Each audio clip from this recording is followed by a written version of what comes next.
We're going to be doing a splice today, show you guys how to do what we call a tape and shrink tube splice. I'm David Hale, Technical Manager for Clear Flow Solutions, and behind the camera is my assistant, Robert Garcia. So please look forward. I want to start off by showing you that we're doing a subsea connector splice today to 70 millimeter squared cable. Just so you guys know, we peeled the jacket back about 2 feet. We've got our subsea connector here, and we've already peeled back enough to put our butt connector on here. All right, we crimped the stay-con in its place, butt connector, whichever one you want to call it. After we got through crimping it, we've taken some contact cleaner, electrical cleaner, something that's non-flammable, sprayed it down, wiped it down real good, got it all ready to put tape on. The first thing and if you buy a splice kit from us, you will get some electrical putty, which is a malleable. It does nothing but take up voids in the stay-con. So we put it around the edges, and then any sharp edges you want to make sure that you get rid of by filing it or getting sandpaper or something and getting the rough edges off of it. Once you do that, then our first step after we get everything all ready is to put this electrical putty on there. If you notice, I'm wrapping it kind of like you do tape, but it's very malleable. It's easy to work with.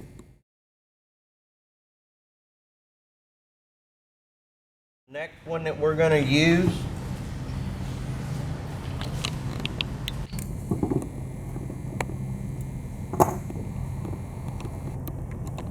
and what we're going to do is we're going to start one side or the other. It makes no difference which side, right to left, left to right.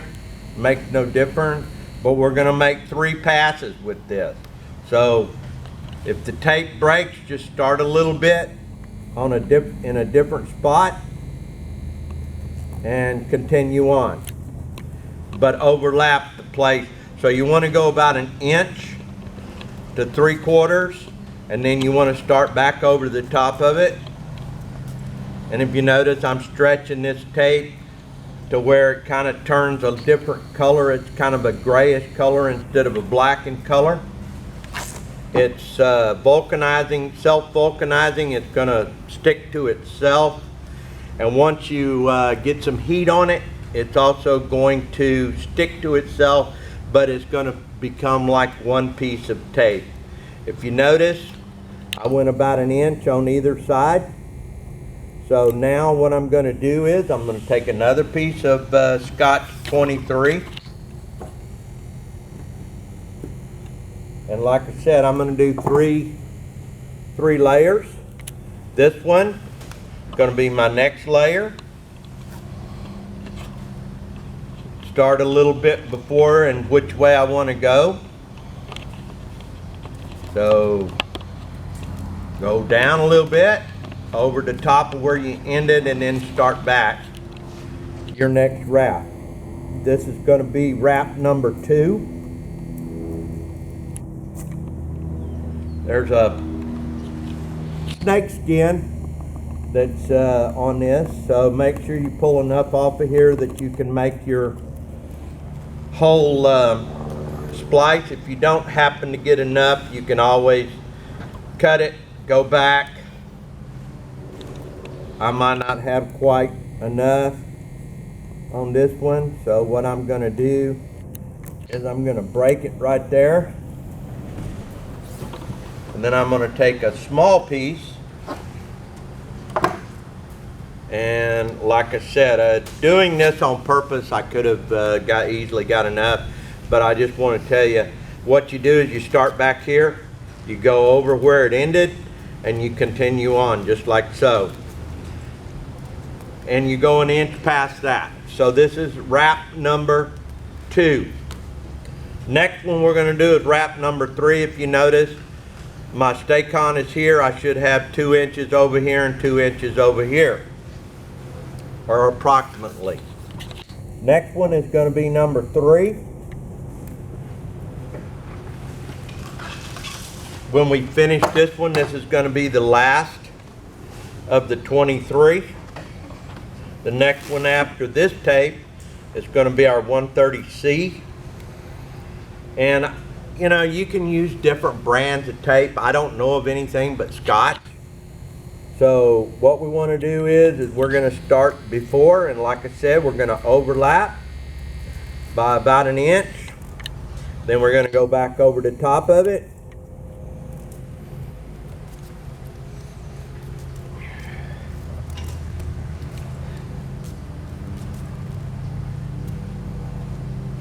This is a standard tape splice that I've been doing now probably close to 30 to 40 years.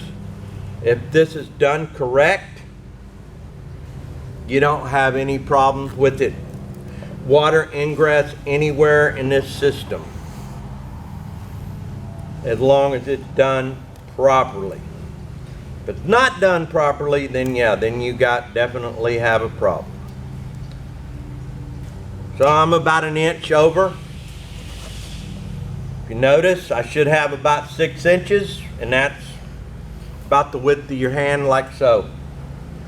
Next one I'm going to use, like I told you, is the 130. And there's one particular thing about 130 that you have to be careful of. This is about the only tape I know of that you put the sticky side out instead of the sticky side down. So we started down here.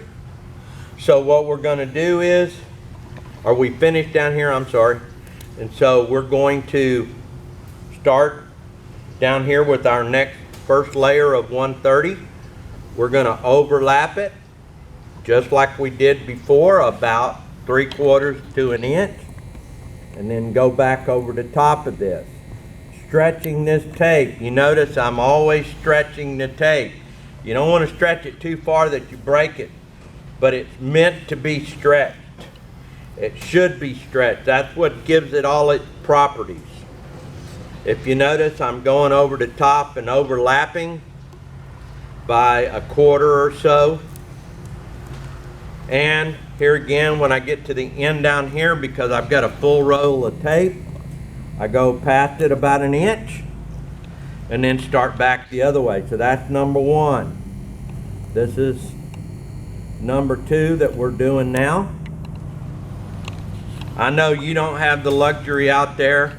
What I normally do if I'm doing this, once I make my stay-con, you can tie a rope, a string, something heavy, and tie this off to one, and you got your cable. You can turn the spool up, you can put something behind it so it doesn't roll on you, but you need to get your wire as tight as you can so that it's easier for you to do. Stretch it. Like I said, this is number 2. We're doing 3 wraps on each layer of, or each kind of tape that I use. I'm going to use and do the same thing, 3 layers. Now I went past it about 1 inch. Now I'm going back. This is going to be, if I'm not mistaken, this is my 3rd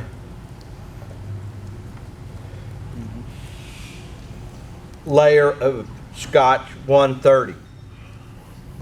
If you order a field splice kit from us, you'll get all the tapes and the butt connectors that you need to make a splice for 3 joints of cable. Okay, once you get past there, now if you notice, there should be, here's your middle, there should be approximately 6 inches to either side.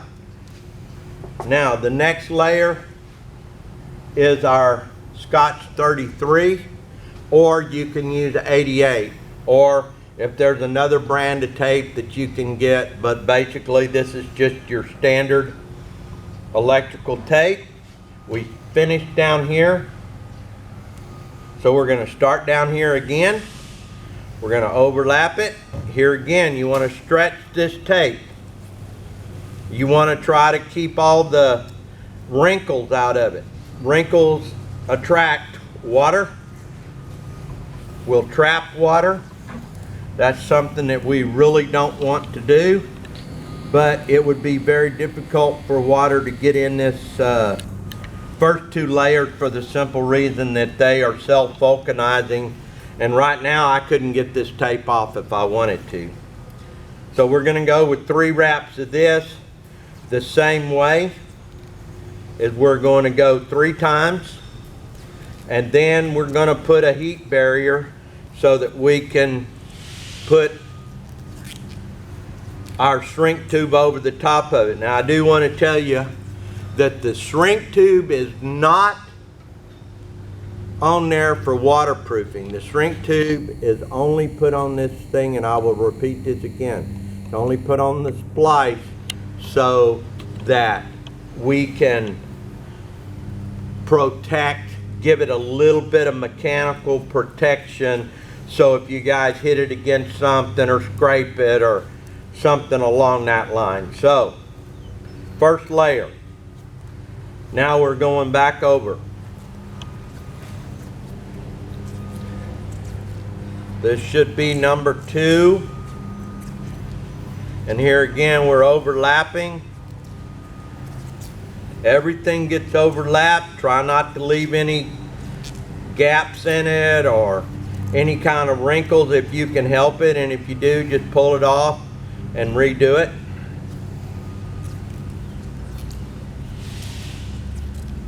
So this is number 2. I'm finishing up with number 2, overlapping.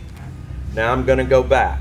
This is my last and final layer of electrical tape. Right now you could actually put this in the water and test it, and it should meg infinity. There should not be any kind of ground that you should be getting with this.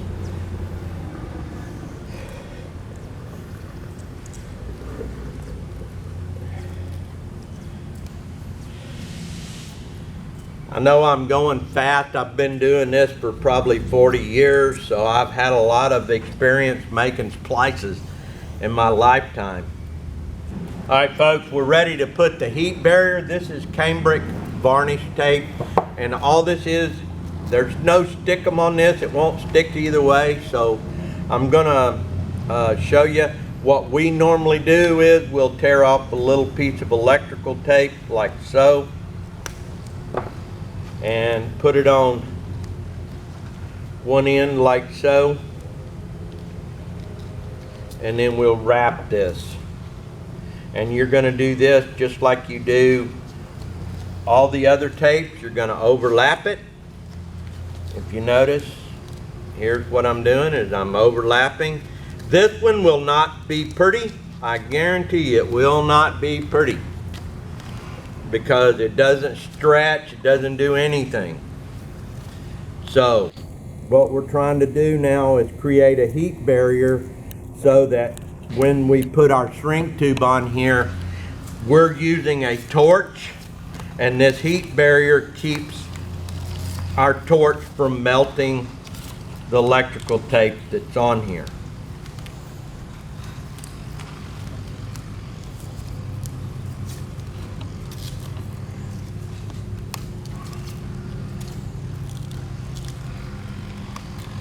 And once you get to the end, overlap the end a little bit.